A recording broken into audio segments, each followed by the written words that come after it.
day, brothers and sisters, and we are so grateful for this day. We are grateful for you to tune in again and clicking all the subscription and like buttons as usual, because, grateful is the only thing that we have to be in the present, in the moment. We can wish and we can hope for things to happen, but that's living in the future. We can worry about things in the past, but being grateful is actually practicing to being in the present moment. And to be in the present moment is... not everybody can do it nowadays, and especially with all the mental health issues we have associated with TikToks and Instagrams and YouTube Shorts and, listed, right? Especially people who've watched news and all that stuff, it drives people crazy. But we are grateful for our guest today. This guest is amazing. Ze'ev Evgeni, let's get straight to you. You are amazing. How are you today? Thanks, brother. I'm good. Thanks for having me, guys. Good to be here. I guess I'll mention it because you didn't say it before. Me and Alex actually do have a professional, therapeutic relationship. He's a great client of mine. I've done work with him. Super proud of him for achieving certain deep states and progress and improvement. Glenn, how you doing today? Guys, this is going to be an amazing podcast. You can just feel it. Notice I said podcast, not program. This is not mainstream television here. They program you. What we're going to do today is give you a bit of a detox from the mainstream programming. Well, this is interesting that you mentioned that, because that's literally what me and Ze'ev are doing. He's helping me to detox my mental state and my emotional state. And to actually, how do I describe Ze'ev? Ze'ev is a hypnotherapist. He's also body and energy worker. And there's a lot more to it. He practices a lot of things. He practices nutrition, and he's sort of like an alchemist of sort. I don't know if that's the good way to describe you, Ze'ev, but you're a magician, you're a wizard. Is that a good way to describe you? It's a little esoteric. You could say that. You could say that. Some people would say I do some of this stuff. I keep learning. I really love wellness and just human potential, working with that. And I started out as a hypnotherapist and a neuro-linguistic programming practitioner, neuro-linguistic deprogramming practitioner, like Glenn said, because a lot of it is about releasing people's accumulated limitations and stuck points and negative behavior patterns. But then I got into energy healing, which is, it's not as woo as people think. It's a real thing. You can really accomplish a lot doing that. We could talk about that later. I got into body work, different styles of body work, some more coarse, working with the body, working with fascia, muscles, osteotype work, working with the head a lot. And now I just blend. I blend a lot of this stuff, and I just do my best to have the kind of combination, fusion, treatment for people, whatever it is that they need. People come to me with different things. And I also teach, I synthesize some of my knowledge into what I try to make really simple packets of what people can do with themselves, their loved ones, to improve their life. And I do some stuff in public, I taught at a yoga studio just recently, and some stuff I do in private. If somebody has a group and they approach me with a subject, the needs of the group, then I can custom tailor a little group teaching, a little workshop. And I work with couples also. Isn't it true that you started your professional career as a computer programmer, and technically what you're doing right now is, Glenn, isn't it true, you mentioned it, right? Computer programming is really close to what he's doing, but on the human end. Yeah, he was fixing computers before, but now he's fixing human beings. I mean, the important computers on the planet. Ze'ev, how is that different from in terms of application, computers and human brains? Well, very different, but there's similarities. Now, I was fixing some computers, but I was also programming, an analytical programming, software engineering type of thing. 16-year career before I crossfaded into what I currently do, which is a wellness practice and teaching. Is that your first introduction to Matrix? How do you mean? Well, technically, we hear we red pilling people. Glenn specifically, he's a red pill man, right? So, and that's a reference to Matrix in the sense, right? So, is that, and that's interesting why I brought this crossover, because everything is kind of sort of, we are co-creators, right? Or universe. You program your own reality. Is that a true statement in some way? In some way. Well, I think it's a balance. I think when you're actually aware and present, you definitely have the capacity to create a lot of what's going on with you. I guess when you say matrix, you would mean the consensus conditioning that a lot of people live in, like the repeat automated patterns people live in, whether it is, and I think there is kind of less of that maybe now, or maybe more of that now, but more pockets and like info bubbles and such. Because before, a lot of people just lived in whatever, like the party line. Like I'm from the former Soviet Union, as are you, Alex, and I was born there, and there was definitely a lot of what you would call matrix. And some people were dissidents and, counter thinkers, and they kind of saw through and they got their information from different sources and, taught their kids critical thinking, which is what my parents did, actually. Like I was going to school and they were doing the anthem and then the red, whatever, necktie or whatever. And I was just sitting there thinking, oh yeah, here's some brainwashing coming. I know that. And I just keeping quiet, knowing what I know. But I think these days it's more diversified. People can get dogmatic in different ways. Some people are dogmatic on one end, some people are dogmatic on another.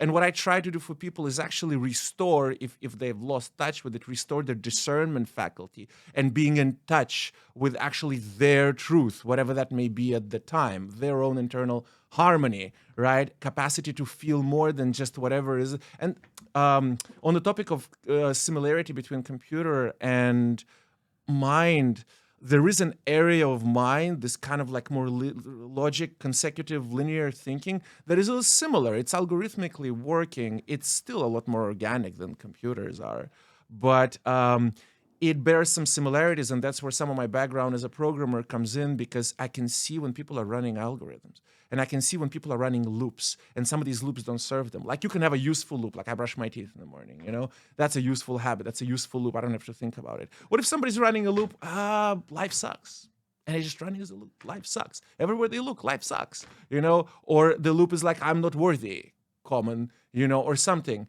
That's a negative loop. So I can get in there and interrupt the loop and actually disrupt that process, and instead maybe either create something different, just get that out there and see how in the absence of that particular running program, the person can actually, wait a second, their inner space grows, their perception space grows, and that's when they can actually begin to create a lot more of their reality. We're only creators if we're not obscured. Our capacity, empowerment is not obscured by all this mental noise, a lot of which is not even our own. It's from somewhere. It's somebody, childhood or media or whatever it is. So kind of long answer, and I could talk more about this, but maybe I'll just head it over to you.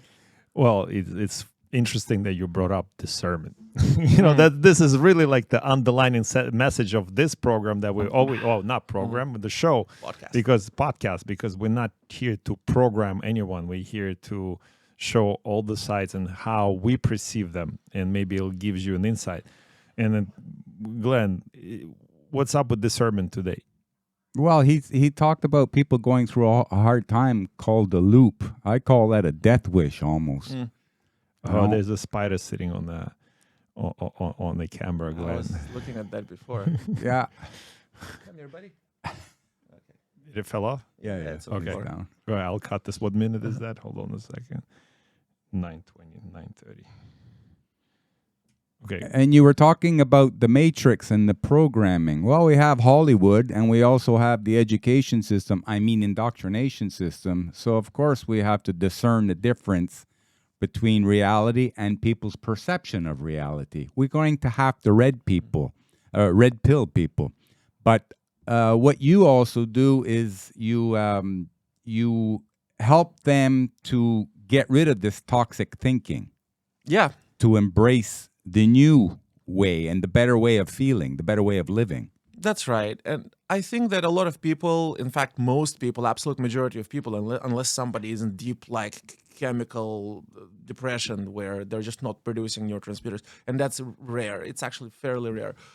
The absolute majority of people have inside the capacity for having a background of joy and empowerment in their life. That's been my experience working with people, is once you actually take the stuff out, like whatever the childhood trauma, negative thinking, self-limiting beliefs, toxic habits, and you just help them out of this stuff, what emerges is their own unique version of whatever it is that their gift is and whatever it is that their ability to perceive the world is, unfiltered, right? So it's not filtered.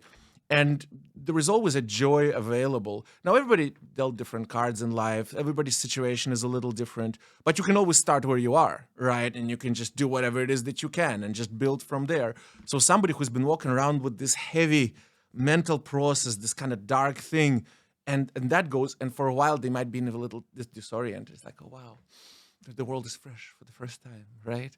So you help Yeah. them find their willpower. You give them the guide to That- be able to get out of this dark space into a new happy life. That's one of the steps.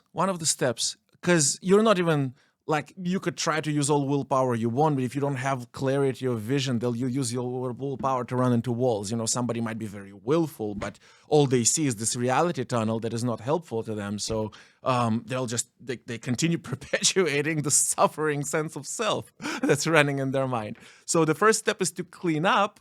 And then let's say somebody is given to, like, I don't know, they're very ambitious. They want to accomplish a lot. With those breaks out of the way, they'll just go accomplishing, and they'll use their will, and they'll lean into it. Somebody else might be more of a kind of relaxed, reflective person, and maybe they're artistic. Maybe they just want to do like something else. So they might kind of like stay a little bit in that like kind of floaty sense, like, oh wow, I'm not suffering anymore.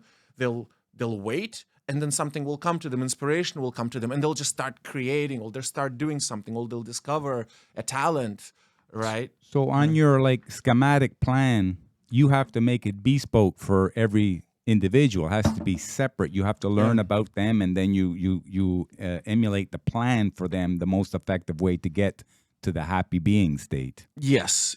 And actually, that's where a lot of the different modalities that I use are helpful, because some people, they're very accessible through the mind. So hypnotherapy, neurolinguistics is the way to go. I can really see once I interview them, like the first session is usually pretty long. It's like a couple of hours or more sometimes. And I take lots of notes. They tell me what challenges or difficulties they're facing. And I'll notice where the stuck points are. And oftentimes it'll be something in the mind. And usually like quick intervention, just disrupting some of these patterns and already give them a lot of room. And some people, it's emotional. It may be sitting in the body. They may feel the contraction, heaviness somewhere, and they don't even know what mental place that relates to. So then I might put them on the massage table, do some energy work with them, get them in touch with their emotion, maybe guide them a little. I fuse a lot of this stuff. Like I work with mind, body at the same time. And then once the emotion goes, the mind will reconfigure itself in the face of that. So they're not even sure what's happening, but a few days pass, and then they wake up and they're like, wow, I have a fresh perspective, right? And things look different. So this is like an alternative Medicare as opposed to the mainstream Medicare, which seems to be getting a bad rep these days. Yeah, I guess. Well, especially with a lot of kind of one size fit all and standard of care, being kind of very rigid. I mean, these days in hospitals, they help people not die. That's good. Like emergency care is very good. But between the state of like really sick, dying, and really healthy, there is a huge continuum that's not being addressed, right? Like, how about if I'm just kind of limping along and there's nothing that wrong, like I'm not drastically, terribly suffering, but I could live a lot better, right? And that's medication these days too. They just hit you over the head with like intense single-use thing. So yeah, alternative medicine. But luckily right now in the mainstream, or not so mainstream, more like YouTube, popular media, hypnosis, hypnotherapy, as well as various alternative modalities are getting a lot more play. And they're actually getting a lot more recognition, and people are beginning to realize, like, because some people are in the mainstream and they think all this stuff is magic, witchery, and voodoo, and they're realizing, wait, there's actually scientific findings to this stuff. Like I sent Alex this article, a scientific article just recently, 2002, and 2022 rather, and it studied in PET scans people's brain in hypnosis, and it literally, the brain changed towards more neuroplasticity. Different brain regions were getting different blood flow and different activation. There's a lot of this stuff coming out, like studies coming out confirming like release and relief. There is studies about states of meditation, bringing people into natural, spontaneous release of chronic stress since years, right? So we're seeing an emergence. It's still a little underground, but it's getting towards more awareness, on people. So It's like a naturopath. It's more for treating people's lifestyles before they get overly sick. It's part of it. It's part of it. I think naturopaths, a lot of them are about herbs and about like different behavioral, like lifestyle, sleep, light exposure. I'm really into all that. I love that. I counsel people about it too. And to me, that's kind of foundational. But where I go in with some of the expertise is actually unhooking some things in people's mind and energy system where it's almost impossible to reach without like altered states, different states that are not, you can't access them by just talking. You know, apparently in France, if it's not a medical emergency right away, you have to go see a naturopath first before they give you the letter to go see the regular practitioner. That's probably a good thing. That's a good thing. I mean, you I gotta never heard of it. Really? Is that true? I haven't heard of it, but Brothers and sisters, we need to back up that claim. And if it's true, I'm very happy for France. If the G-man said it, it's backed up. Well, interestingly enough, what you just mentioned about the current medical system that we have in the West, in Western democracies, and actually in the most of the developed world, developed into what? What are we developing into? We're developing into making people into robots, and that's why we had this Chat GPT thing going on, and I think we have this take on transgenderism now. It's the first step towards transhumanism, where we kind of get merged into this one biomechanical organism and individuality is taken out. And I think that's also an issue, and we can get into it. But going back to the healthcare, the reason why we have healthcare in this state, because it's heavily merged with pharmaceutical companies, and there's no profit in the things that you do specifically, Ze'ev, for the pharmaceuticals, because you let people give them self-empowerment. So you empower them, you give them tools to be self-sufficient, and you teaching them how to heal themselves. I do my best. Yeah. I mean, I'm not a licensed clinician, so I can't formally diagnose or treat or have somebody go off medication, but I can say that people went off psychiatric medications after some of the stuff we worked with because they no longer needed it. What happens oftentimes with these like antidepressants and stuff, and I'm not telling anybody to suddenly like leave their pills alone or whatever, but they kind of they dim down consciousness a little bit, and they give people a little bit numb, and walk around not feeling too terrible, but also not feeling that great. And let's say somebody actually releases trauma. Let's say we work with them and we help them release some traumatic imprint from the past, for example, that's been draining their energy, because in order to maintain a traumatic imprint, your brain, your nervous system uses energy. And in order to suppress anything, you have to use energy, and it's just happening like on loop, right? So we release that, we actually approach the trauma, we release the trauma, and they get all this energy, and they start bouncing off the walls with so much energy, right? And so they titrate, they can check in with whatever psychiatrist who recommended them the medication. Some people just kind of do it, and they titrate the medication down. They start feeling normal. I've actually, little story, mini story moment. Can I? Yeah, for sure. Okay. So part of how I started is I had this roommate at some point, part of a side gig that I was doing. I was renting out rooms to international students back in like 2005. And I was already doing a little bit of this stuff. I was already consulting people, coaching people, but I wasn't full-time yet. I was still working in the software industry. And I had this roommate, this girl from Mexico, beautiful girl, rich parents, chicken ranchers in Mexico, but unhappy, deeply unhappy, super intelligent, was studying French here as a second language, did 2 levels of French in one cycle, like she did like a double, level 2 and level 3 in one, and barely even went there. So it's super smart, but on Prozac, unhappy, parents are separate, living on like 2 different sides of the hacienda or whatever, and just lost a little bit, like not knowing kind of that she's taking something in university, she's not knowing what to do, plays a lot of PlayStation. So I took her on, and I worked with her. It was a lot of the neurolinguistics, it was some hypnosis, a lot of mind work, because at the time I wasn't doing as much body and energy work yet.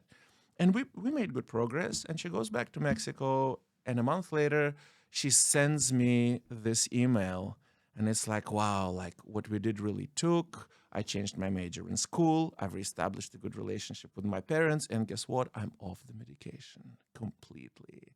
Started learning Japanese. I always wanted to go to Japan, and so on and so on. And it's just like profound change. And I worked with her for a total of maybe like 14 hours, which is actually not that much to really work deeply. I mean, these days, few hours I can go really deeply with somebody, but it was just like my year 3 of doing this stuff, maybe year 4. So I remember I just sat there, and it was like a full body tingles moment. I was just like, wow, whew, here it is, a real difference in somebody's life. Like, oh, I'm working in whatever my IT stuff. Oh yeah, maybe I improve some software. It's gonna get outdated in 3 years anyway. Or maybe I'll make like lots of money and I'll be able to do some philanthropic, whatever, donate to something, make a difference. There's a difference right there, right now. I don't have to wait to actually contribute to something positive in the world. And I think that was the moment where I decided, that's it. I'm going full time. I don't care. And like 2-3 years later, I completely broke up with the corporate world, exited just like 1 year, like lived on credit. And I was super happy. And I just jump-started my private practice. And that pretty much, that period in my life turned me into what you see in front of you now. So The mighty Ze'ev, the trigger to helping somebody realize a much better life. We have to make the world better one person at a time, and it's because of people like you, and hopefully people like us will achieve our goals. But not one person at a time, many. that's the group stuff works really well too. Yeah, and also like the one-to-many communications, which is what we're doing in here. Like later in the podcast, I have some tips and tools to share with people that maybe they can do in their own homes. You know, just to clear stress, to get into the present moment more, to feel their body more, other things, disrupt some of these toxic patterns. I love sharing this stuff. I do some public appearances. I teach at festivals. But really that feeling of like, wow, this real change happening right in front of you, you know, like you're working with somebody in real time or you get this feedback, it just keeps me going. Like it infuses everything I do with meaning. Because a lot of the other stuff is just like, you kind of create your own meaning, but it's a little contrived. This is like meaning right there, real meaning. It's interesting that you mentioned that. I think that's the gratitude that we talked about. It comes with the service. What have you done for others? Like, because we're so ego driven. It's like, oh, the world is so bad, and I'm treated so horribly, and the whole world against me, and nobody does anything for me, and I'm all alone, and all this. What have you done for somebody lately? And have you done something unconditionally without expecting anything in return? I'm not saying you should do work for free. Like, I'm not saying you should go be therapist for free, Ze'ev. I'm not saying that, Glenn, you should go do work for free. Why do? It's not that. But part of us is actually doing the service. Sometimes doing the service, even when you get paid, sometimes we get distracted and we procrastinate and we don't even perform the service we get paid for properly anyway. We don't do it the best for our clients. And it's normal in this day. That's why it's so important to be focused, not only being grateful for the things that you already have, but also why you're doing it. But okay, that's my philosophy for the moment. But let's get a little bit of a technical aspect. How does actually like things like hypnosis and work and cranial therapy and energy work that you do, and what is ACC and what is PFC and all those different technical terms? Because I guess like even with our previous guest, Yanai, he's a professional skeptic, right? And he would tell you, and he's a scientist too, and like this is not mumbo jumbo. This is not some placebo thing that we're talking about. This is interesting that you brought up the article, the study that's been done, and how hypnosis and other techniques actually help to improve people's lives, people performances, and actually heal people. But what is the science behind it specifically to different brain waves and brain states and all that stuff? Yeah. Okay. So hypnosis is a tool, a method to get somebody, their mind, their brain, or a group of people into that very special state. And this state has been known, is been used in many different medicinal systems, some of which ancient, like it's been used in ancient China, it's been used in shamanism, a lot of the stuff. You mentioned placebo. In fact, placebo is very effective. That's not the only thing that works in hypnosis, but you could just like a suggestion or an affirmation, or somebody taking like a sugar pill thinking it's a medication. that's what, like, that's like 40, 50, 60% sometimes effect. It's crazy. So the point is that our mind and our body can affect change, can actually make a difference in our physiology, in our emotional state. Powerful difference. And that's just pure suggestion, which is actually only a tip of the iceberg of what works in hypnosis.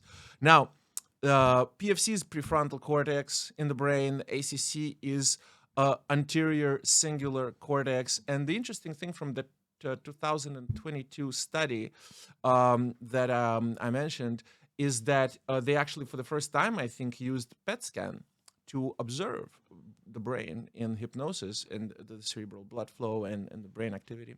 And they discovered, which is what, as a hypnotherapist and in the hypnotism profession has been known for some time, more from like a subjective, the psychological perspective. They discovered that the anterior cingulate cortex, which is the brain area involved in evaluation, like steps, linear thinking, decision making, actually dims down, right? It gets less blood flow, there's less activity in it. Whereas the prefrontal cortex, particularly the left hemisphere, actually gets more activity. And that's where a lot of your kind of high level faculties reside. And a lot of your, especially at the top here, is a lot of your imagination, free association happens. Anxiety centers seem to dim down, especially if we're using the kind of hypnosis where the person is deeply relaxed. You can also have the kind of hypnosis where the person is very activated, but usually they're still quite comfortable while they're very activated. Hypnosis is a tool to lead somebody into a state, the sweet spot between wakefulness and dream, but you're still responsive to guidance, right? So what happens is we're tapping into the same neuroplasticity that somebody might experience in REM sleep. They've measured the brain waves, and there's a lot of theta brainwave activity. And like between delta and theta is where sleep often happens. Delta is usually deep sleep. Theta is like lighter sleep, deep meditation. Alpha is deep learning. So you have a lot of theta. And our REM sleep is an interesting state when it naturally occurs in the night, where actually our brain kind of does a bit of self-therapy, memory consolidation, running through scenarios that might be either challenging or conflictual or questions, or, the brain starts figuring it out and running it on high speed. And at the same time, your there's a sleep paralysis. Like if you wake up in the middle of REM, sometimes you just kind of can't move. You're a little sluggish. That's sleep paralysis. So your body is like, all the anxiety centers are off and you can't move. So your brain's playing this stuff and it's like therapizing you at the same time, because if you run through experience while being completely calm, even if it's an agitating experience, your brain re-encodes that experience without the agitation, without the stress. So in hypnosis, we can have that, except we can have that under control, right? So in a therapy way, we can use this highly neuroplastic state to release negative patterns, release deep emotions, install resource states, install sort of like positive, forward-moving, like seed things that are going to grow in the person's mind. They're going to integrate into their future, a positive outlook. We can install the tendency towards like a better mindset. We can install accelerated learning capacity about whatever skills or information that they're learning.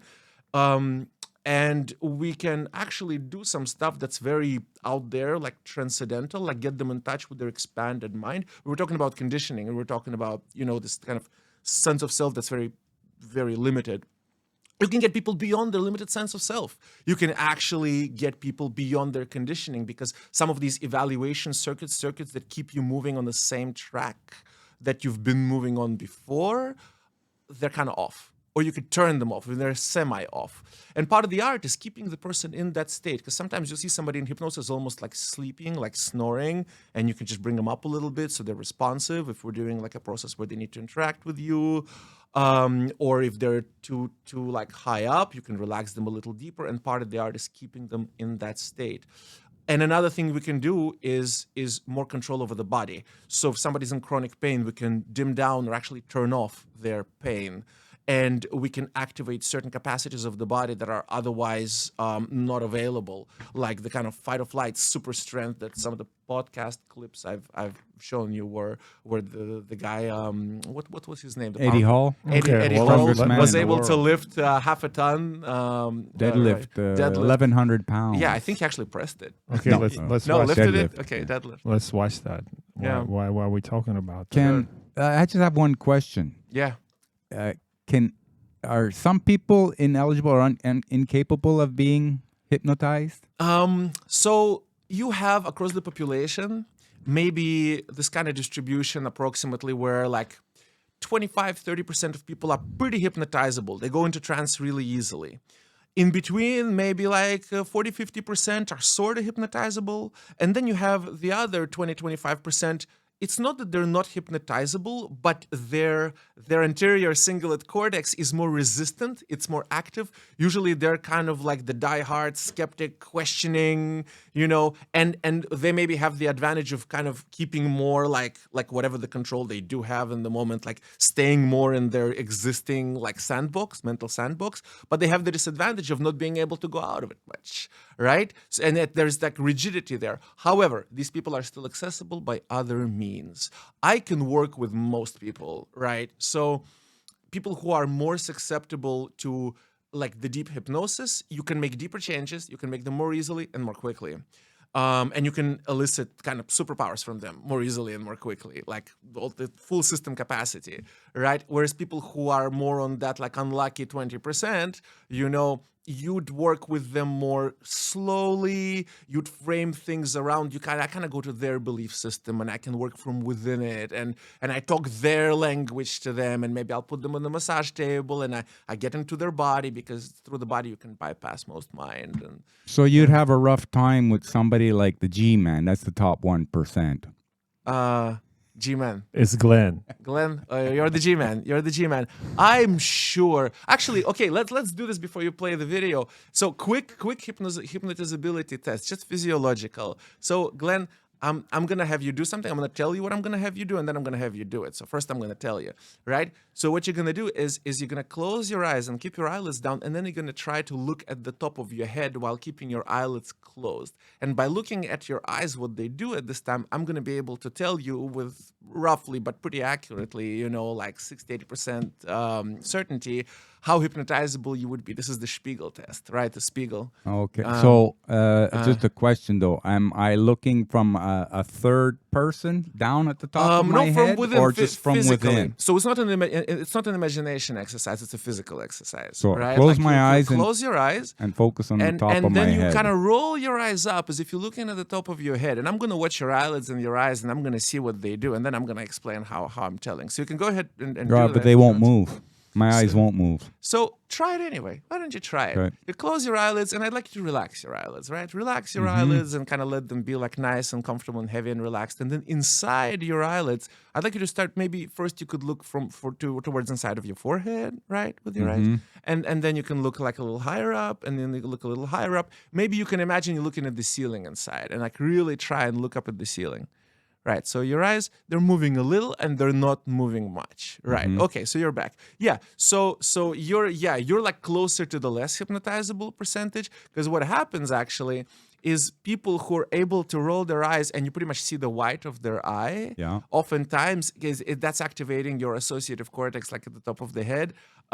You could get, like, I'm a great hypnosis subject, and I don't know if I always was, but I certainly am now. I'm going to show you, like I'm going to show, I guess, people on the camera. So here, I'll close my eyes, and I'm just looking up, and you probably see the white of my eyes. I don't actually know if you do, but I'm looking up, like my eyes are like up here, right? They're all the way up. And like I put myself into a trance just doing this. So you hypnotize yourself sometimes? Yeah, self-hypnosis is different than hypnotizing others. I can do a lot more work as a guide with somebody than just they do with themselves, because you kind of have to split your mind. you kind of have to split your mind into observation and the experiential part. And part of what really works in a state of hypnosis when you're the subject is you're fully experiential. You don't have to worry about navigating. You don't have to worry about steering or what happens next or anything. You're just absorbed completely in this like flow land of your own experience, which allows your unconscious mind to bubble up with whatever it is that, like, access whatever you need, transform whatever you need. And you have a qualified guide guiding you. But the way I do self-hypnosis is I usually preset an intention and then I drop. And sometimes I do a little navigation in the middle, but it gets very dreamy. So I almost don't navigate. You know, it sounds like after a case of 12 of Budweiser, actually. Alcohol is not very good for your REM sleep. I actually don't drink, but I do other stuff. But I don't drink and I don't smoke. So Good man. Yeah, I just keep myself good. That's I right. do adaptogens and small doses of other things. Let's watch Eddie Hall. Let's video. watch Eddie Hall. Yeah. Strongest man in the world right fact, now. I was lifting a car off of my kids, and that's the only way I was able to do that lift. I had to train my brain to put myself in this scenario. That wasn't the scenario I got in my head, by the way. I'm just giving you an example. Okay. The actual scenario is something that I cannot talk about because it's very dark, very deep, very disturbing, but it's something that triggered me. It's something that after months and months and months of talking about the worst scenario you could possibly be in and creating a pinch point on the back of my hand just before I walk out to the crowd that put my body and mind in this different place. And when I got strapped onto the bar, I get my straps on and I start rocking it back and forth. And just before I lift, I close my eyes, completely shut, they're shut tight, and I just start lifting. And I watch the footage back and it's actually quite scary to see because my eyes open, but I'm not looking at anything. My eyes open, not on purpose. And my eye color changes. And you can see it on camera, my eyes change color. And I pull and pull and pull, and I don't remember doing the lift at all. All I remember is waking up at the top of the lift. And the reason is I wasn't in that arena. I was off on that motorway lifting a car off my kids. It was such a hard thing to do. And it really... His eyes probably went blood red. I remember when I was 21, 22 years old, I did a powerlifting competition. And what I would do was picture I've already done the lift in my head. Okay? Repeat it. And I was 218 pounds and I pulled nearly 700 pounds. Mm-hmm. And I really never trained for powerlifting. I was just like into heavy bodybuilding. But I can understand what he was saying. You have to go outside of your norm, a higher level. So you can basically you almost hypnotize yourself.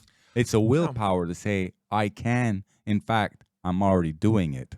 Now going through the action is second nature. Yeah, and it's also about training the full body state. Like apparently most people utilize maybe half of the muscle fibers in their body, just like in everyday life, just half, like 50% of the muscle fibers.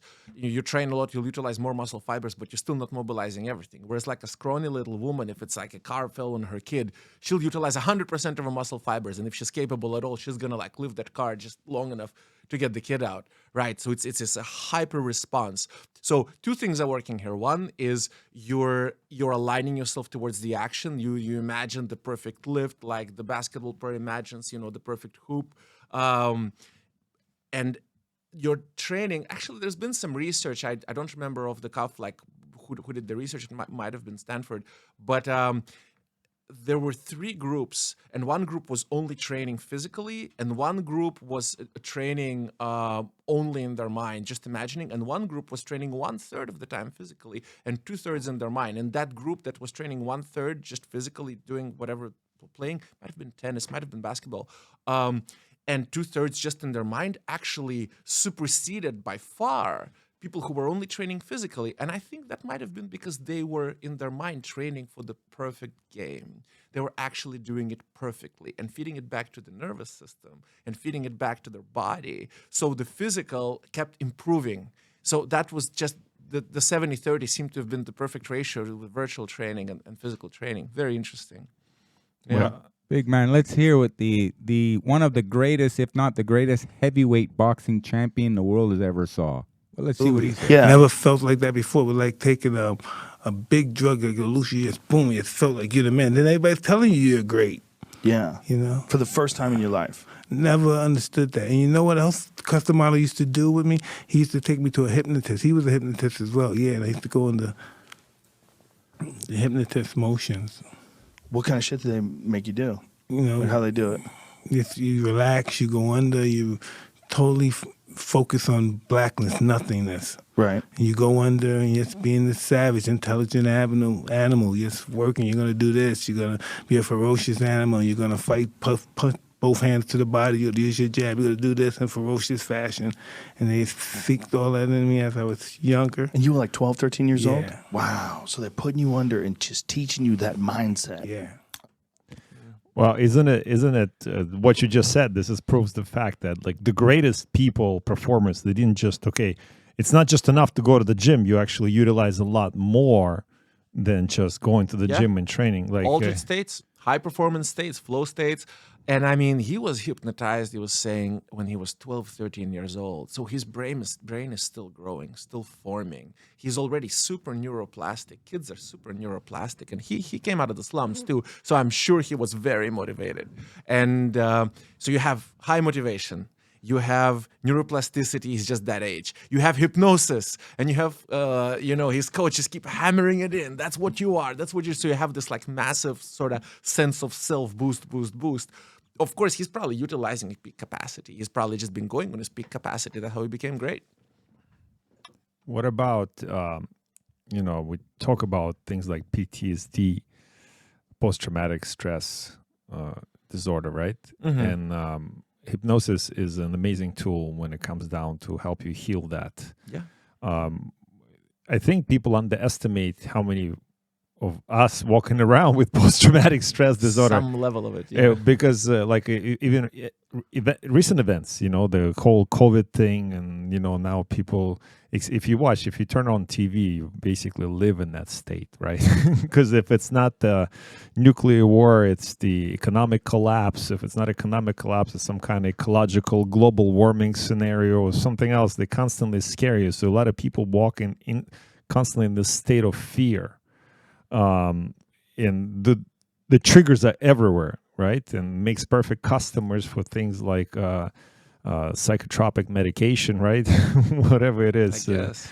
The idea is like how accessible your services are to the everyday folks. Like if they have no background in this, is because to a lot of people it's still sort of like voodoo mumbo jumbo. I don't believe in this.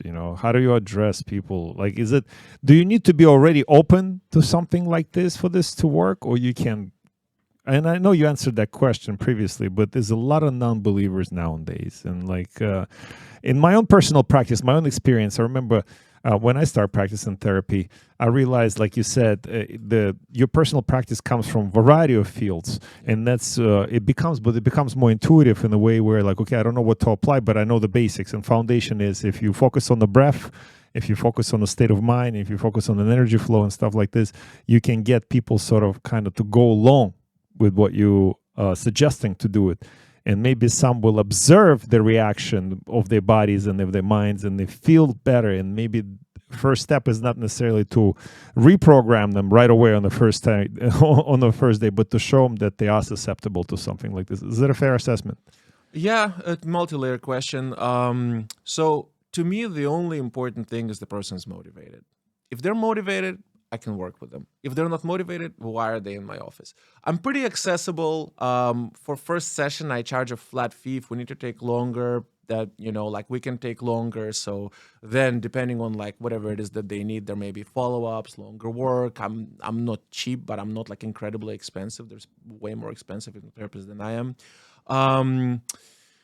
I do workshops. It's nice when somebody comes in a little skeptical and a little bit like maybe not sure, but they're willing to check it out, and they see other people's reaction in the workshop, and people actually really go through transformations in these group things. Like I do sharing, so I do like a process, and then I do sharing. I'll teach some tools. I have them people practice it. I'll do a sharing, not not everybody has to share, but a lot of people will share, and that definitely opens people's minds up. What we're doing here opens people's minds up, because this stuff it's not magic. I mean, it may as well be magic because it's so effective, really efficacious, no side effects. Like it's talking, I mean, if somebody's not competent doing it, there may be like a side effect. The person's going to be agitated for a little while after the session because they don't close it properly. They'll like bring up whatever trauma, and I'll address the PTSD thing in a moment.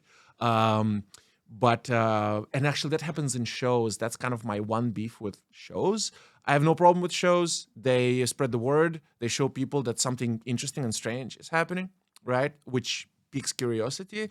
And I was the safety hypnotist in some of the shows. I have a few good friends who are show hypnotists, and they bring me on in case somebody goes into a weird state on stage. And I'm the one who brings them out of that stage, and ideally, hopefully uses it as a therapeutic intervention at the same time, because if they're triggered and they're reacting, that's an opportunity to heal whatever it is that the reaction is. So, either that or I just calm them down, depending on the available time. But really no side effects if it's closured properly. Either you'll transform a lot or a little, or you won't, but you will have had an experience. So it's not chemical, it's just talking and states. PTSD, do you have a question, Glenn? No, it reminds me, many years ago, I read the book by Eckhart Tolle, The Power of Now. Yeah. Okay, because the way the world or people seem to be working is action, reaction. So in the past, they had something negative action happen to them, or they were involved in it, an emotional trauma. And yet they don't know how to deal with it, so they keep reliving it over and over. And it's very painful. So they try to cover up this pain with drugs, alcohol, gambling, or like a compulsive behavior. Yeah. If you look at any person who has a compulsive behavior, it's because they've been traumatized. Often, yeah. So if you focus more on being in the now, then the negative side of your ego will be kept in check for a lot of people. Well, for a stronger-willed person. Well, you just won't feed it then, because what happens is a re-traumatizing, right? Like The Power of Now is a great book. Love Eckhart. He's amazing. Just listening to him, you go into a trance, because he talks, and just in the moment, and he rings his little bell, and you just go, ah. So Eckhart's great. Is just an adorable human being. I love him. But I think he speaks to something very fundamental, because we have a very kind of like cognitive visual culture, and a lot of people are living in constant mental noise. And to actually create space in that noise, this is what I teach to people too, and I teach techniques. Maybe I'll share one after this PTSD bit. Teach a quick technique how to create space between the noise to people. That'd be useful. When we are in the mental pattern with no break, we're feeding our pattern, because our sense of self attaches to the pattern. You think you are thinking this. So the person reliving, they're re-traumatizing themselves, then they're compensating. Yes, addictions, the compulsive behavior. What you focus on persists, right? That's right. Yeah. That's right. So if you get spacious around, you actually observe, and you're able to have the witnessing consciousness, you're bigger than the thing you're experiencing. You are a bigger space. So in that space, you can have emotions arise. You can have feelings in the body arise that are uncomfortable. You can have thoughts pass by, and you are none of these things. They pass through you. So you're not continuing to push the swing back and forth. So eventually it loses energy, right? And eventually it kind of dies down. I have faster interventions, right? So I have things, what I do, and here's the thing with PTSD, okay? Like people are reliving that stuff, but they're not in control. It keeps coming, and they feel helpless, and they're just reliving this thing.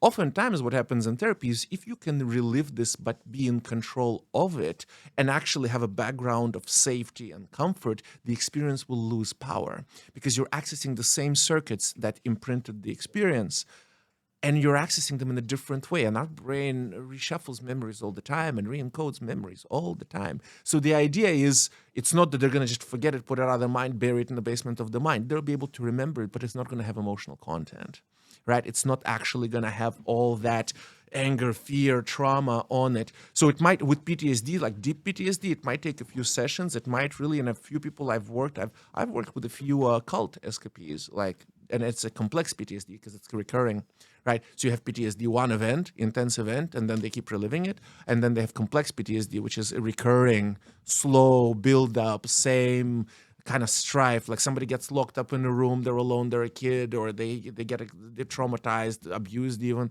right? But eventually you move through the layers of the fear and the shame. And I do this regression thing where I get somebody into whatever it is that they're living, like emotion, and we go back in time and we actually go to the first or some of the first events that happened. And then I'm able to get them before it happened. And when I get them to before it happened, they don't have the feeling because it's before they ever had the feeling. Rambo's going on the microphone there. Right? And so... He's my therapy dog. Right. Dog therapist right here. Hey, buddy. Hey, colleague. You know, he's participating in the podcast here. But so what happens is that we can get them the resources they need installed in their timeline before they actually go through that experience. No, Rambo, I can't be with you right now. You're good. But and that means that they can go through the experience, but in the background, and by resources, I mean states of safety, knowing that the thing will pass, knowledge of the future, that they're going to go through it and be okay. And I'm there, and I'm making sure that, let's say, you know, they're in trance, and if they go into an intense state, in that memory, I remind them, okay, here you are having an experience, feeling the surface underneath you, feeling your body, you're breathing, you're okay, you're safe. And if they can relive that, but not out of control, it just comes to them. It's a trigger. They're in the middle of whatever. Something triggers. They're not supported, but they're reliving it on their own terms. Then the experience begins to change, and they don't get it back the same way. And we can actually release from deep nervous system, not just on the level of I talk to myself different about it, or I think about it different, or I attend to it differently when it surfaces. It doesn't surface anymore. Or something completely different comes, like let's say we release a layer of anger underneath that is, I don't know, like a fear or a sadness. And then we have to release that. And there's like these emotions, they sit in weird strings. But oftentimes you'll just go layer. And at some point the person's like, wow, even when I remember it, like deliberately, I feel nothing, neutral. And those are the magical moments. This is like integration. That's why the person is like, wow, my life has changed just now. I have another question for Ze'ev, the master of the mind. I was doing some research the other day, and I found something that said that a lot of people will sabotage their future purposely because they lack self-esteem and or the thinking that they're going to do well in life, but if they don't, then there's always something to fall back on, like, yeah, but you don't understand. I had a rough life, and you know that's why I'm drinking too much, or I'm doing drugs, or you know, like they're sabotaging their future because they don't have assurance in themselves, self-confidence, shall we say? There is a lot of self-sabotage. It's actually from different sources. This is one of them. Shame is a source of self-sabotage very often. Fragmentation of the psyche, like when you have sort of multiple parts working in you, and the parts are at conflict. So maybe a part of a person is ambitious. They want to achieve things. They want to, get creative or whatever it is they want to do. Rambo, sit. Pushing my chair. This is the podcast. There's the three of us, but actually four of us. Anyway, He's the mascot. He's a mascot. he's the mascot. There's this awesome dog here I just met today. But So oftentimes what I'll do with that is I'll actually elicit the sabotaging part in hypnosis, and I'll interrogate the part, not interrogate like, just like, okay, let's see the part that's sabotaging. Let's see the resistance to, because maybe there is some kind of, maybe it's not even from the person. Maybe it's they were a kid and somebody told them, you can't do this. And they internalized it. It's now sitting in their subconscious mind. So anytime they come up close to real accomplishment, something goes, oh no, you can't have that. And so they do something to subvert just the last 10% of whatever it is that they're trying to do. Or it could also be that at some point they felt incapable. And we were talking about education system before. And it's very like the law of averages, and we're all different, and kids are not meant to sit in 45 minutes in a little chair and a little desk, so a lot of kids that they just need a different approach, but they will have been in that system and be like, well, I guess I'm stupid, I guess I'm just not capable of stuff. So they internalize some of these things, and that internalizes as a part of them. And even if the rest of them, they be adult, whatever their goals and aspirations, but something's pulling them back. So that's when I'm doing what I call like parts therapy, which is I elicit the sabotaging part and I question it, and I question like what's your purpose for this person? Like, why are you there? And oftentimes it's like to protect or to establish some consensus reality, and then I will have that part take on a different job, and maybe repurpose it or integrate it with the rest of the person, which releases the fragmentation. So a lot of it is wholeness work. We were talking with Alex the other day about manifestations and goal achievement, and I think a lot of it is about being aligned and whole inside with yourself. So all of you is in one direction. So you're not pulled in all over the place. Part of you wants this way, part of you wants that way. Oh yeah, I want to accomplish. Oh, but I just also want to like stay in bed long and cuddle with my pillow. Whatever. And actually, once you get alignment, you get consistency. And you get like, you're not looking over your own shoulder all the time. You get focus, you get consistency. So that's part of the work I do with people who are interested in high performance. And then it's cleanup first, it's like de-traumatizing first, parts alignment first, but then leaning into high performance. I love that work, really enjoy it. Yeah. So I'm glad you brought this up, because this is something that we mention here on the show all the time. If you don't know what to do, discipline is a good way to start. Like, we talk about motivation. Motivation, specifically Glenn says that. Motivation doesn't come after you accomplish something through discipline. If you do something and you see the result, then you get motivated to actually repeat something that you started on. But at first, it's discipline. It's a grind. A lot of successful people, like Jesse the Body, that we have here, he's practices a routine getting up early in the morning. And Ze'ev, you can correct me, that's when is it the alpha brain that works the best in the mornings? It depends. It depends how you wake up. If you wake up in the REM state, like you wake up right after a dream, then that's actually a really good opportunity to do like some reflect back to yourself your desired goals, outcomes, do a little bit of like review, like where am I at, orientation, what's going on, and then like kick into the day. If you wake up and you wake up in the middle of your cycle, which is one of the reasons I try not to set alarms. I normally wake up at my like nice whatever morning, like 7 something. And I'm usually waking up in the end of the cycle. But yeah, if you wake up sluggish, it's probably because you wake up in the middle of your cycle, and then you need to like get yourself, like take your contrast shower, and always this is something worthwhile mentioning, because we're talking about waking up and sleep. Light exposure in the morning, so important. You're setting up your rhythm for the day. Just stare at the sun. Don't stare at the sun if it's like high up in the sky, but like get sun exposure, like side glance, or if the sun's really low, it's just sunrise. You look at the sun as it's like rising, movement, air, amazing in the morning. I'm lucky I live in a place which is balcony just facing a big park. I just get into my balcony, I do like body shaking, and I do a little bit like push-ups and just stretches and mobility, and then I hit the day. So yeah, talking about discipline, I think some people just don't even have access to their discipline because their energy is all caught up in suppressing whatever it's negative experience they've internalized. So how can you have access? I mean, okay, some people are just kind of mentally very strong, have a lot of fortitude, but some people, it's just like there's just no energy. They're walking around and they're all dimmed down. Their inner energy is all caught up in some kind of like a weird process. So after the kind of cleanup I was talking about earlier, suddenly it's like, wow, their space opened up, clarity opens up, and they're able to be like, oh, wow, now I actually want something. Because maybe they don't even want anything in that state. They're just walking around, oh, this is bad, that is bad, oh, woe is I. Speaking about Eckhart Tolle, the suffering sense of self he was talking about, right? Suffering sense of self. If somebody's conditioned sense of self is rooted in how bad life treated me, how I don't have XYZ this, life is hard. Where is their discipline? They can't even access their discipline. It's just like not even there. They're going around in circles. They're just surviving, and not in a good sense of the word. But once you release that, reframe that, disrupt it, then yeah, like maybe a period of disorientation, and then wow, okay, well, what now? And in the what now? Now you can use discipline. Now you can actually clarify your goals, lean into goals. But for people who are already relatively high performance, just a little bit all over the place, yeah, good advice. Just like use discipline, use maybe some of the stuff I do with them would be like alignment. So cut off the distracting currents that are not in alignment with your core values and your core goals so that you're actually focused. One of the reasons, focus, you mentioned before, like the TikToks and the Instagrams. I mean, okay, some of the stuff, there's pretty decent like education content on there, but a lot of it is just quick, shift. People are not actually absorbing knowledge.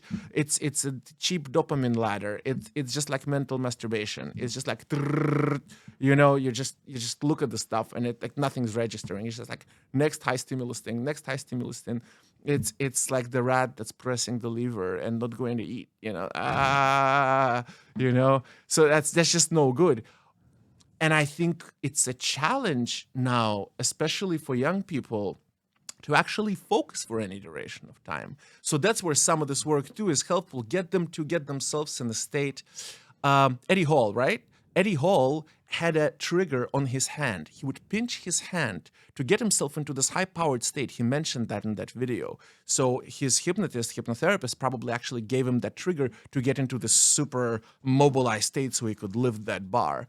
We can give people triggers, anchors, like touching like a certain finger to another finger, like touching an area of skin they normally don't touch, or even a visual trigger. They imagine something like a particular shape to get them into a focused state, to get them perhaps into a disciplined state, to get them into a state where the distractions fade away, time changes, and they can lean into activity. I use a lot of this stuff for myself.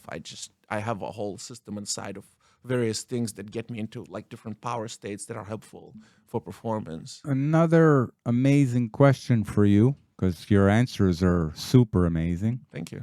Would you say that a lot of people's so-called mental issues, problems today are something that manifests, especially within the first 5 years of their life, where the brain is at its most sponge state? Okay. So I think a lot of the issues will be noticed later, but within the first 5 years of the life is often when the initial like imprinting or offending event happens, right? So oftentimes that's the period where you're super neuroplastic, you're like a sponge. We talk about unconscious mind and hypnotherapy, and unconscious mind is just this thing in the background that's concurrently running and like managing memory. And we often say like it's between 9 and 13 years old. And the reason we say that, it's an allegory really, but the reason we say that is because until you're like 5 to 9, maybe not 13, but 5 to 9 years old, you're like walking, talking unconscious mind. You're not reflecting a lot. I mean, yes, you recognize that there's others, there is you, there's things you like to do, but really you're just sponging in experience. And then when you're a little older and you get into more social development stage, then you kind of internalize more, and now you have this thing running in the back and you're kind of more measured and more evaluative of what you do and how you react. And a lot of these processes, they go in the background, right? So when I work with people and I trace back mental and emotional patterns, particular reactions that they have that they don't want to have, the disproportionate reaction or, like out of the blue reaction, we end up somewhere when they're 3 years old, 5 years old. There's some early imprint around which, like a pearl around the grain of sand, a lot of the other stuff accumulated, a lot of the other stuff built, and then it might have undergone some changes. So now the reaction it has story. It has their adult story, but it's still the very basic thing. Like the offending thing is like, oh, here I'm a kid, I'm not happy. So if we're able to, that's part of the power of regressive hypnotherapy, this kind of approach. I often use it with people who have stuck emotions, is going back to that very first event. And then like a domino effect, the whole thing just reorganizes. Oftentimes from the very first time we actually process that, if we get the key event, the reaction will disappear. That whole aspect of their life will change. One of my oldest, best clients, he's had insane temper tantrums on the road. Like the car would cut him off and he would just go red and just, yeah. And one session, he still comes to see me for other things. One session, gone. Left me an amazing testimonial on LinkedIn. Just one session. He was so surprised too, because it was such a strong reaction. Phobias you can release that way, like intense fear. So yeah, that's the period where a lot of the imprints happen for sure. It's amazing. We have a brother here in the studio who's helping the world, making it a better place. It's fantastic. Thank you. Thank you. So, your brother. Thank you. This show is fascinating. I think we can go forever talking about this, but let's just finish with some like helpful tips. Like, can you give one technique that people can use in the daily life? Like right now, something short, something daily, part of the daily discipline routine that they can do, self hypnosis that they can do, self improvement, something that you practice, maybe something that you recommend to your clients, something that is could be very beneficial to everybody, and it's simple enough that nobody has an excuse not to do it. Great. Okay, I'll actually do a few, and they're going to be really simple. Because I want to give something to the people for sure, and I was thinking about something before. So one of the techniques that's really great, and that's the one for creating space between thought patterns or thought currents. And I'm not sure if Eckhart ever mentioned it. I know Eckhart totally mentioned getting into the body, getting into sensations, getting into perception. But this is a particular way that works physiologically in the brain, literally in the brain, that is really good at silencing inner monologue or dialogue and silencing unnecessary thought chatter. And that is super simple. You just look right in front of you with your eyes and expand your attention to the periphery. In Hawaiian shamanism, huna, it's called hakalau. They talk about it. They talk about entering a shamanic state, but you don't need to enter a shamanic state. You can just enter a quiet state. It's a capacity to enter at will, on call, without complexity, without the counting in your head or doing some kind of mental activity. You look right in front of you, you expand your attention. It might be a little tricky at first, so what you might want to do is get your hands in front of you and wiggle your fingers so that you notice movement, and then start putting your hands further out so you keep noticing both of your hands moving, and you look right in front of you, but your field of vision is wide. Okay, and as far wide as you can get it. And once you're there and you're just staring into space, maybe a little bit above eye level, you can actually maintain that awareness. And if you maintain it for 10 seconds, 30 seconds, maintain it for a minute, you notice that it's quiet. And then you can add to it if you have surround sound, like wherever you are, you just notice the sounds around you, but without focusing on any single sound. You're not focusing on any single object. Your field of vision is wide. Your audio field is wide. And you can notice the sensations in your body if you have enough attention for that. And you're really in this expanded perception. So I call this expanded attention or expanded awareness. And in this expanded awareness, you're so much in your input channels. You're seeing the field of vision right in front of you. You're hearing the 360-degree sound around you. And you're feeling your body. There is no room for reflective chatter. There is no room for preoccupation. There's actually no room for any kind of cognitive activity aside from just perceiving. And if you can just hang out there for just a few minutes, you've created a gap between your thought process. And I always recommend to people, to my clients, I recommend that they do it when one thing finished and another one didn't start yet. So it's great in transition. You finished a task. You finished, like you're done at the store, you're walking home, or you're just walking somewhere. You can do it while walking as long as the road is not so bumpy. You need to look underneath your feet all the time. You walk, and it's a safe place to walk. You just include like both sides of the street or wherever it is that you are. You can certainly do this while relaxing. And it's great to do when you're waiting for something, in the beginning of the day a little bit, in the end of the day a little bit, to clear your mind. Somebody who has a lot of mental activity, a lot of mental noise, I recommend they do it like 5-10 times a day. It doesn't have to be long. It just has to be frequent. And what you're going to notice is if you do it regularly, this will become an automatic habit, right? This will actually become a habit where you will go into that state whenever it's a good opportunity. Your unconscious mind will pick that up, and it's a good opportunity to go into that state. This can also be done remedially. So this is kind of like creating gaps. It's helpful. It's useful for your mind. It's going to make your thought process cleaner. It's going to make you not take the stress of one activity over into the next, because you finished one thing and you go into gap, and then you stop. Everything just stops, and you're in perception, full perception. And then the next thing starts, and you're not in residue of stress from the previous thing or the mental process from the previous thing. So that's all good. But also, if you're stressed, literally like at an overwhelm, I teach this to people in overwhelm, you can just take a moment, and then you can combine it also with a Deep exhale breath. When you have a long exhale, longer than the inhale, your nervous system goes into more relaxed mode, parasympathetic nervous tone. And so if you just do regular inhale and long exhale and repeat that for a while, you'll also relax more deeply. So you can use this to calm yourself down from like an anxiety episode or an overwhelm episode. And that's expanded awareness. That's the long exhale breath. And another thing I'm going to give is, and that's actually, there's a whole therapy modality built around this, which is called EMDR, eye movement therapy, all right? But that's, you're in an office somewhere and somebody's like, look at my pen and look here and look there, and they'll get you in touch with various experiences. You can just do something real simple. If you're preoccupied with something or you're feeling a lot of emotion in your body and you want to disrupt, if you're like cycling, spinning, you want to disrupt it, all you do, and this can work concurrently with just like stare into space, get into the expanded awareness. You start moving your eyes all the way to the extremities, bottom left, top right, bottom right, top left, all the way to the right, all the way to the left. And you keep doing these eye movements. And you could do it with eyes open. You could also do it with eyes closed. And you'll notice that as you do this, because eyes are part of the brain, eyes are literally like an extension of the brain. They're tapped right into the brain. This is the only organ that is actually a part, literally like built into the brain, right? So with this visual accessing cues, it'll disrupt the cyclical nature of whatever thought or emotional process that's going on with you. Sometimes just something on repeat, like you feel really stuck. It's like stuck in frustration. Commonly people are like, oh, it's not working, something stuck in fear.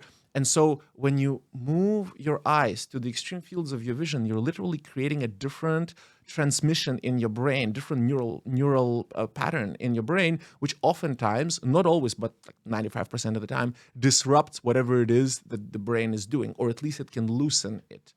So you have expanded awareness, peripheral vision, long exhale breath to calm the system down, and you have the moving the eyes to the extremities. Also, the eye movement is cool when you wake up from a bad dream. So let's say you wake up from like a nightmare or like a persistent dream, and sometimes people wake up cold sweat and they're just like, or waking up in the middle of the night, it's just like, okay, long exhale, start moving the eyes, move the eyes, and soon enough you find yourself pretty relaxed, especially with eyes closed. You do it, and then relax your body, and you can just drift off to comfortable sleep. Now, I have more things to share, but I imagine I'll be back at some point. I could share more. that's a guarantee at this point after this show. I mean, I'm so fascinated. We had things prepared to show it on the screen and all that stuff, but I think there's no bother. I will post links in the show description with the articles and Ze'ev's information and the videos. There's so many videos I want to show you and all that stuff, but Ze'ev, you are so animated and you are just, you have so much information to share. You are definitely going to be back. Now we have Jesse the Body and Ze'ev the Mind, part of our Monday scheduled health, discipline, and fitness, and just well-being shows in general. Glenn, do you have any last questions for our amazing guest today? Well, I think it's time for our little mental health. A good hour and a half in the gym doing a big leg workout. That's going to help the boys. Never skip leg day. He knows. Glenn, he really does. He knows. Yes, brothers and sisters, this has been amazing. Another amazing episode of Saz Show. And thank you for coming, Ze'ev. You are a really good friend. You are a brother. You are an amazing therapist, and you're an amazing human being. Continue to serve, and all the blessing will be returning into you 10 times. On this note, thank you, brother. Yes, thank you. On this note, would like to say thank you to all our listeners. If you stuck through this whole show, you probably did, because Ze'ev is fascinating, and we love you, and we'll see you on the next one, brothers and sisters.